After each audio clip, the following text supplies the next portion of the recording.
आपल्याला नामनिर्देशन पत्र मागे घेण्याची आणि निशाणी मिळण्याची आजची 6 तारीख होती आणि आपल्याला सर्वांना आनंदाची गोष्ट म्हणजे आपल्या नामनिर्देशन पत्रामध्ये आपले अधिकृत उमेदवार राजेश पाटील यांना आपली सिटी निशाणी आज आपल्याला मिळालेली आहे आणि या सिटी निशाणीच्या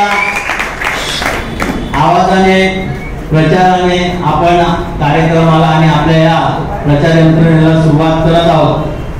आपल्याला सर्वांना कल्पना आहे की 20 मे 2024 रोजी आपल्याला या निवडणूक प्रक्रियेमधलं महत्त्वाचं कार्य म्हणजे मतदान हे यादी मिळाल्यानंतर आणि निवडणूक डिक्लेअर झाल्यानंतर अनेक नगरसेवकांनी आणि कार्यकर्त्यांनी स्वतःहून वार्डात मीटिंग घ्यायला चालू केलेलं आहे, परंतु अजून काही जणांनी मीटिंग चालू केलेल्या नाही।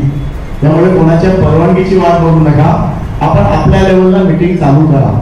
जास्तीत जास्त लोक जर येणार असतील तर संदेश आहे भरत नितीन असे तुम्हाला वक्ते म्हणून पाहिजे असते, आम्ही तेवढे चांगले वक्ते असं समजत नाही, पण माहिती देण्यासाठी कोण हवे असतील तर मध्यवर्ती कार्यालयात संपर्क साधून विजय वर्तकला सांगितलं जो जसा अवेलेबल असेल तो तसा येईल।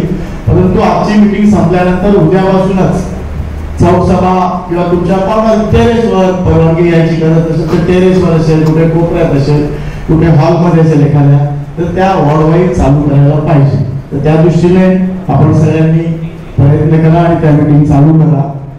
याच्यात महत्वाचं असं आहे की आपल्याला प्रचाराचे मुद्दे काय आहेत ते साधारण केंद्र शासनाशी निगडीत त्याच्या बाबतीत मी बोलेनच, परंतु महायुती सगळी मिळत झाल्यानंतर 4 जूनला आपण सगळ्यांनी एकत्रित उड्डाण नोंदवूया आणि आपल्या सगळ्यांच्या सहमतीने सांगतो की आपले राजेश पाटील 4 जून नंतर पुन्हा एकदा दिल्लीला जातील आणि आपलं काम करतील असा विश्वास बाळगतो आणि आपल्याला सगळ्यांना धन्यवाद देतो। जय हिंद जय महाराष्ट्र।